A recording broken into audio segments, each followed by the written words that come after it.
গতকাল প্রধান উপদেষ্টা জাতির উদ্দেশ্যে প্রথম ভাষণ দিলেন। তো তিনি বলেছেন যে 17 দিনও হয় নাই, কিন্তু ইতিমধ্যে অনেক সমস্যা আমাদের দিকে ধেয়ে আসছে।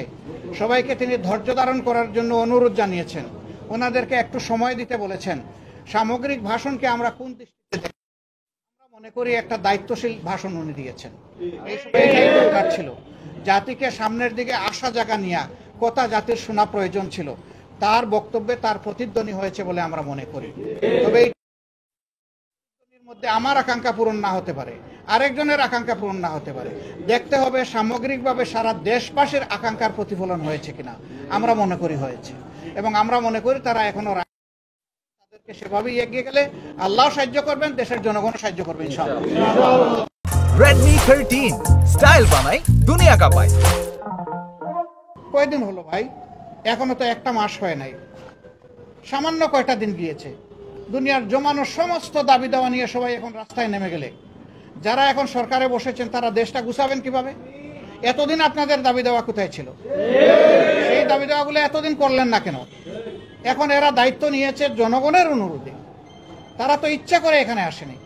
তাদেরকে যদি সহযোগিতা না করে এইভাবে ব্যতিব্যস্ত করে তোলা হয়, তাইলে রাষ্ট্র পুনর্গঠন এবং মেরামতের যে কাজটা, এটা তো তারা করতে পারবে না।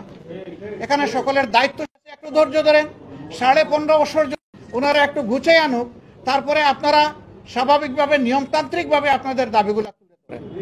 কিন্তু সেইটা করতে গিয়ে আপনারা সচিবালয়ে ঢুকে পড়বেন, আপনারা বিশৃঙ্খল অবস্থা সৃষ্টি করবেন, এটা তো দেশের জনগণ মেনে নেবে না। আপনারা কি দেশের জনগণের বিপক্ষে দাঁড়াতে চাচ্ছেন? এরকম যারা দুঃসাহস দেখাবে, জনগণ কিন্তু তাদেরকে ক্ষমা করবে না। আমরা আশা করব যে তাদের সকলের শুভবুদ্ধির উদয় হবে এবং কারো উস্কানিতে, ষড়যন্ত্রে তারা পা দেবে না। তারা নিজের বিবেক অনুযায়ী চলবে, দেশকে ভালোবাসবে, তারাও এই দেশের পুনর্গঠনে নিজেরা দায়িত্বশীল ভূমিকা পালন করবে। আমরা সকলের কাছে সেই দায়িত্বশীল আচরণ আশা করি। ছাত্রদের উপরে নির্ভর করে থাকবে এই ধরনের যদি আবারও হামলা হয়, তখন কি জামাত ইসলাম কি এগিয়ে আসবে?